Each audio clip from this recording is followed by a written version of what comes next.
Is it recording? Yeah. Okay. I was going to turn it off because I didn't want like 10 minutes of texting. Okay. Hi, I'm Ayush, and one of my favorite movies of all time is Fight Club. Here's how the story goes. So there's this guy, he's suffering from insomnia. They never tell you the name of the guy in the story, and he can't find a cure for his disease, and someone advises him to go to support groups and witness people who are in a worse condition than he is. So he starts going to these support groups. He goes to one for testicular cancer, and he finds out that after going to those support groups, he gets kind of like an emotional relief, and that cures his insomnia for like temporarily.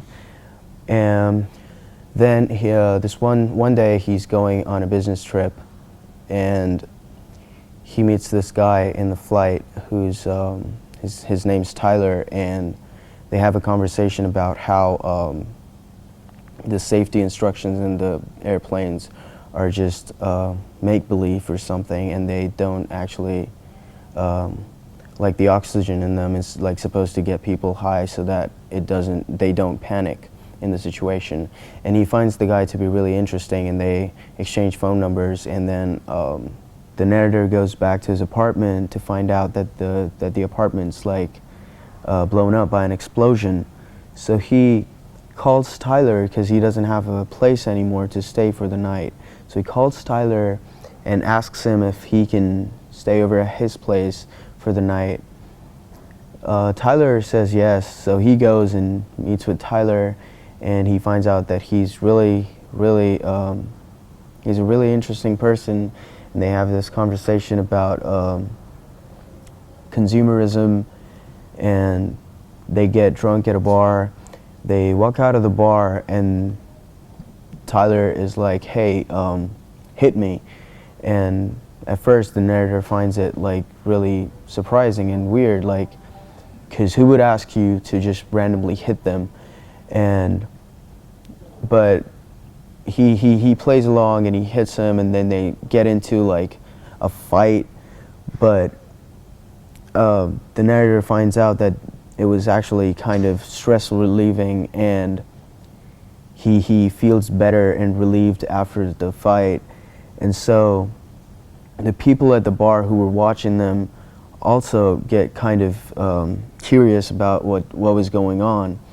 So this catches on, and they form a fight club, and the only rule to the fight club is that no one talks about the fight club.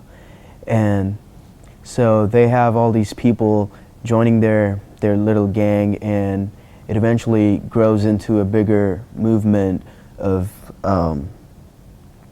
people with similar beliefs and thinking, and they start calling themselves Project Mayhem, which is an anti-materialist organization, and they plan on like taking down the system, basically.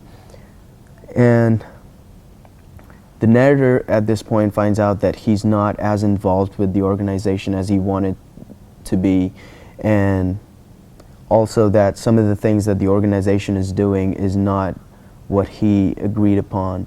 So he goes ahead and confronts Tyler about this, and he's like, I wanted to be more involved with the organization, but I feel left out. And Tyler convinces him that he's taking care of like the organization now, so the narrator doesn't need to be that concerned. And then there's this something weird happens. The narrator goes to a city, and he's greeted by some member of Project Mayhem, who greets him as Tyler, and then he's really baffled, and like all the members of Project Mayhem think that he's Tyler, and he finds out that some of the activities of the organization were too extreme, and so he tries to shut the thing down, but all the members tell him that he himself told them that he would say this, and they shouldn't listen to them when he tells him to shut the operation down, which he finds really weird. So he goes to Tyler and he confronts him about it. When Tyler tells him that they are both dissociative personalities in the same body, and the narrator blacks out at this point. When he wakes up, he finds out that Tyler is he had this plan of blowing up the building that contains all the credit card companies' records to clear the debt for everyone. He tries to, the narrator doesn't agree with the plan and he tries to shut it down. He tries to inform the cops, but turns out that the cops were also part of Project Mayhem and they're all involved. So the narrator decides to confront Tyler once again. So he goes to meet him at this spot. Tyler's in a building at a safe distance from the explosion, just waiting for the explosion to happen. And the narrator gets there and he points a gun at Tyler, asking him to stop. He realizes that he's actually pointing the gun at himself, or in that case, at no one, because Tyler's just a projection of his thoughts. So instead, he turns the gun around and he puts it in his mouth and shoots. The bullet goes through his cheek, but Tyler gets shot in the head. And that's when Tyler dies and the narrator stops projecting him. So he's over there bleeding out, lying on the floor. He tries to get up, and the people from Project Mayhem, they come over to him with Marla. They kidnapped her and brought her to him, thinking that he's Tyler, which I think was also a part of Tyler's plans, that Marla was supposed to be there or something. So the guys just leave the two of them alone, and they walk away, and that's pretty much it. That's the end of the movie. Marla and the narrator are standing in the building at safe distance from the explosion, just watching the explosion, holding hands together as it happens, and that's the end of the story, basically. That's the movie. Yep. Alright, now do Batman. How much was that?